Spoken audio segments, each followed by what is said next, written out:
ఈ ప్రపంచంలో దేవుడు ఎవరు దేవుడు ఎక్కడ పెడితే అక్కడ దేవుడి పేరుని దోసుకు తింటున్నారు. అక్కడ దేవుడు ఎక్కడ దేవుడు అక్కడికి వెళ్తే పలందరి మొక్కితే మనకి డబ్బు వచ్చేస్తుంది, పలానా దగ్గరికి వెళ్తే పిల్లలు పడతారు, పలానా దగ్గరికి వెళ్తే అదిగో ఇదిగో అనేసి జనాలు ఏంటంటే లక్షలు ఖర్చు పెట్టేస్తున్నారు. మనిషి ఇబ్బంది పడిపోయి ఏదైనా డబ్బు దేవుడనే పేరు మీద ఖర్చు పెడుతున్నారు. అయితే ఇవన్నీ చూసి యేసుప్రభు ఆ రోజుల్లో ఈ భూమి మీదకి వచ్చిన తర్వాత ఈ గలిబిలి జనాలందరినీ చూసి అలాగా ఒక మాట చెప్పాడు. బైబిల్ ఇది ఉంది, బైబిల్లోన మొట్టమొదట నా రీతిని, నా నీతిని, నా రాజ్యాన్ని వెతకండి, తరువాత మీకు సమస్తము అనుగ్రహింపబడును అన్నాడు. అంటే మనిషికి ఆత్మ ఉంది, శరీరం ఉంది, ఆకలి అన్నీ ఉన్నాయి. అయితే శాంతి సమాధానం అన్నీ కావాలంటే దేవుళ్ళలోనే ఉన్నది. దేవుడు ఇస్తేనే శాంతి సమాధానం అన్నీ వస్తుంటాయి. దేవుడు ఇవ్వకపోతే ఎవరికీ రాదు. అది దేవుడిలో మహాశాంతి ఉంది, మనిషిలో శాంతి లేదు. ఎందుకంటే మనం ఎవరినైతే నమ్ముతామో వాడే మనని మోసం చేస్తున్నాడు. ఆడవని మగవని ఎవరైనా ఎక్కడైతే నమ్మకంగా మనం ఉన్నామో వాడే మనకి నష్టం చేస్తాడు, మోసం చేస్తాడు. ఒక దగ్గర ఒక ఆయన ఓనర్ చాలా మంచోడే, వాచ్మెన్ కింద ఒక అతను జాయిన్ అయ్యాడు. వాళ్ళకి పని లేదంట. సరే మా గేటు దగ్గర ఉండండి అని పెద్ద అని చెప్పి, అతను మంచోడు, ఫ్రీగా ఉంటాడు కొద్దిగా. అయితే ఈయన చాలా నీరసంగా ఉన్నాడు. నీరసంగా ఉంటే సరే ఎక్సర్సైజ్ చెయ్యు, దండీలు కొట్టు, అది కొట్టు, ఇది కొట్టు, నువ్వు మంచి ఫుడ్ తినే రోజు ఫుడ్ ఇచ్చాడు. ఎందుకంటే నువ్వు వాచ్మెన్గా ఉండాలి, ఇక్కడ గేటు కాపలా ఎవరిని వచ్చినా నువ్వు ఎదుర్కోవాలి, బలంగా ఉండాలి, నీరసంగా ఉన్నావు అన్నాడు. ఈ మంచి ఓనర్ కాబట్టి ఈయన తినేది ఏదైనా ఆయన పెట్టేవాడు, ఆయన తింటూనే ఉండేవాడు. అయితే కొద్ది రోజులు అయిపోయిన తర్వాత అటు మంచి బలంగా అయ్యాడు, బాగున్నాడు. అక్కడ గొడవ వచ్చింది అక్కడ ఆ గేటు దగ్గర. జీతం నువ్వు ఎక్కువ పెంచకపోతే బాగోదా అని అన్నాడు. అదేంటి నీకు భోజనం అన్నీ పెట్టి అంతా నీకు సహాయం చేసిన కదా, నువ్వు బాగా మనిషి కూడా బాగున్నావు అన్నాడు. అలా కదా నువ్వెంత చూసుకుందావు అని ఓనర్కే ఇటు గొడవ అయ్యి ఓనర్ కొట్టడానికి వచ్చి మామూలు గొడవకు వస్తుంటే ఆయన పెట్టిన తిండి కండలో పెంచాడు కదా, ఎక్సర్సైజ్గా చేశాడు కదా, ఓనర్ని గొప్పని కొట్టాడు, 2 పళ్ళు ఇరిగిపోయినట్టు. అంటే అయ్యో పాపం కనికరించి నీరసంగా ఉన్నాడు, కండలు పెంచినట్లు సహాయం చేసి ఆహారం పెడితే వాడు కండలు వచ్చి ఎవరిని కొట్టాడు, ఫస్ట్ బోని ఆ ఓనర్నే కొట్టాడు. అక్కడి నుంచి ఆడ ఒక రౌడీ సీటర్ అయ్యాడు అక్కడ ఏరియాలో. అంటే విషయం ఏంటంటే మనం ఎవరైతే నమ్ముతామో, అయ్యో పాపం ఎవరైతే బాగోలేదో నాకు సహాయం చేస్తాం, వాడే రివర్స్ అయిపోతుంది. అందువల్ల ఈ లోకంలో అలా ఉంది. అయితే నమ్మితే యేసుప్రభువుని నమ్మాలి, తింటే గారెలే తినాలి.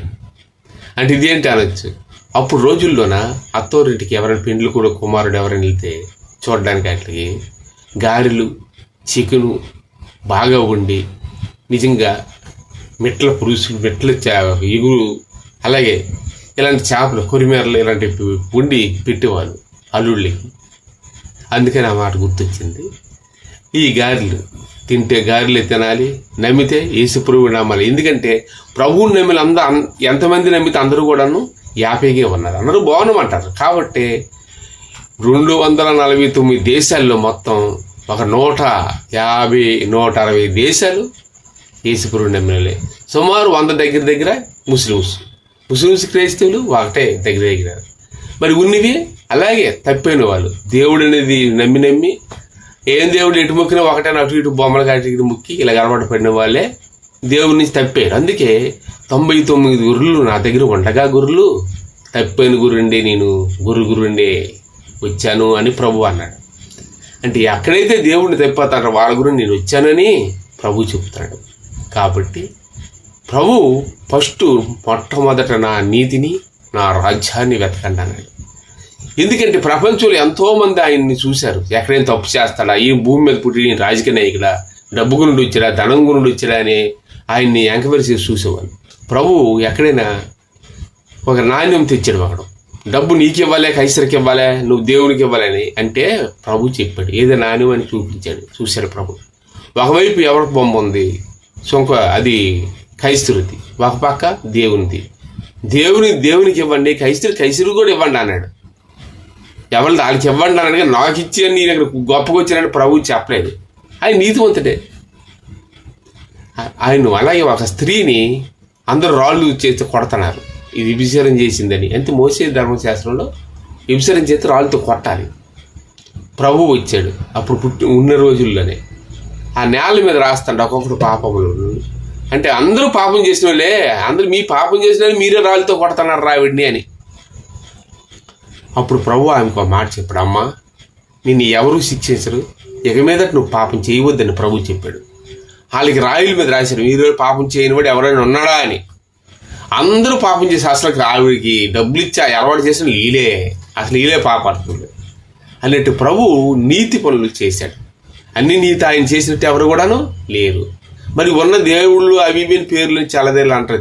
దేవుడు అంటే ఒకడే, పిల్లలందరైనాను తండ్రి ఒకడే. మరి దేవుళ్ళు మనుషుల కన్నా ఎక్కువ అనంటే అజ్ఞానమే. మనుషుల కన్నా ఎప్పుడు సుక్కలు ఎన్నున్నా చంద్రుడు అక్కడే ఉంటాడు. అది ఎందుకంటే కొండలు ఎన్నున్నా మెయిన్ భూగోళం గ్లోబు ఒకటే. అయితే ఇక్కడ ఏంటంటే దెయ్యాలు దేవతలు ఎన్నున్నప్పుడు కూడా దేవుడు మాత్రం ఒకడే. అయితే ఇక్కడ ఏంటంటే యేసు ప్రభువే దేవుడు అని ప్రపంచంలో ఎక్కువ మంది నమ్మింది యేసు ప్రభువునే. యేసు ప్రభు నా నీతిని నా రాజ్యాన్ని వెతకండి అన్నాడు. నా నీతి ముందు ఎతకండి, తరువాత రాజ్యం ఎతకండి, సమస్తం మీకు అన్నీ దాంతోపాటు మీకు వచ్చును అని చెప్పాడు. అందువల్ల ఆయనలో నీతి ఉందో లేదని చాలామంది గమనించారు. ఆయనలో నీతి ఉందనే తెలుసుకొని ఆయన్ని దేవుడిని పర్ఫెక్ట్ నమ్మారు. ఈ రోజుల్లోనే నీతి ఎక్కడ ఉంది, ఎక్కడ ఏం ముందు అక్కడ ఈ రాజకీయ నాయకులు ఆలీలు ఈ కడకాల నుంచి తిరుగుతూ వీళ్ళకన్నా దొంగతనాలుగా ఉన్నోళ్ళే దేవుడిని పేరుకి పెట్టుకుంటున్నారు. అయితే ఆయన ఎప్పుడు కూడా ప్రభు ఎక్కడ కూడా ఏ తప్పు చేయలేదు, వద్దని చెప్పాడు ప్రభు. అందుకే వీళ్ళందరూ రివర్స్ అయ్యారు. మోసే కన్నా నువ్వు గొప్పపడవు, మోసే ధర్మశాస్త్రంలో రాళ్ళతో కొట్టమని ఉంది వ్యభిచారం చేసే వాళ్ళకి, నువ్వు ఈరోజు నువ్వు వద్దంటాను అంటే అలా కాదయ్యా. ఆ ధర్మంలో ఉన్నది అప్పుడు కొట్టమంది ఆ రోజుల్లో. ఇప్పుడు అవి ఎదరగా మీరే కదా పాపం చేయించారు, మరి మీరే ఆవిడని కొట్టడం ఎందుకు అని ప్రభు అన్నాడు అన్నమాట. దేవుడు చెప్పిన సిద్ధాంతం. కాబట్టి యేసు ప్రభు గొప్ప దేవుడు. ఆయనలోన పరిశుద్ధ ఆత్మశక్తి, ఆరోగ్యం శక్తి అన్నీ ఉన్నాయి. కానీ ప్రపంచం అంతా ఈ రోజున యేసు ప్రభుని చాలా దగ్గర ఆయన్ని నమ్ముతాను, చాలా దగ్గర. కాబట్టి మీరు ఈ విషయాన్ని అందరికీ షేర్ చేయండి. అలాగే మీరు కూడా వినండి, లైక్ సబ్స్క్రైబ్ కూడా చేయండి. నడిచి నీతిని, దేవుళ్ళో నీతి ఉందా లేదా ఫస్ట్ వెతకండి.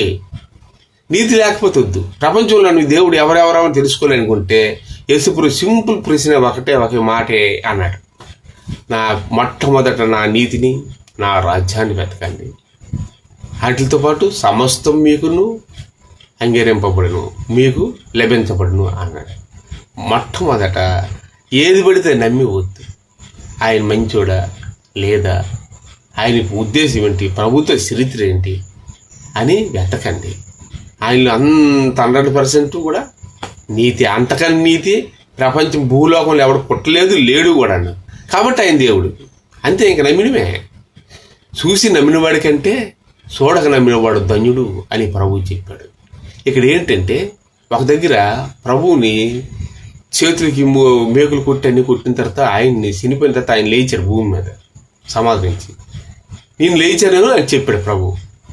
అయితే తోమా గారు వెళ్ళారు, ఎక్కడ నువ్వు చనిపోయినా నువ్వు లేచావా, నీ చేతులు మేకులు కొట్టారు కదా, ఆ చేతులేవి అని అడిగాడు తోమా. ప్రభు చూపించి, ఇదిగో గాయాలని, ఇవిగో గాయాలు తోమా, నేను చనిపోయాను, నిన్ను మళ్ళీ నేను బ్రతికనయ్యా, సమాధి నుంచి లేచాను అని చెప్పాడు. ఏదైనా చెయ్యి ఏళ్ళు పెట్టి ఇది నిజమైన రంధ్రమైన మేకులు కొట్టిందే, నువ్వు ప్రభువేనా డౌట్ పడ్డా. అప్పుడు ప్రభు ఒక మాట చెప్పాడు, చూసి నమ్మినవాడి కంటేను చూడక నమ్మినవాడు ధన్యుడు అని చెప్పాడు. అలాగే నెట్టు యేసుప్రభు దేవుడు అని ఆయన నీతిమంతుడని మనం తెలుసుకుని నమ్మించడం చాలు. ఇంకా 10 క్వశ్చన్లు ఇవ్వక్కర్లేదు. Thank you.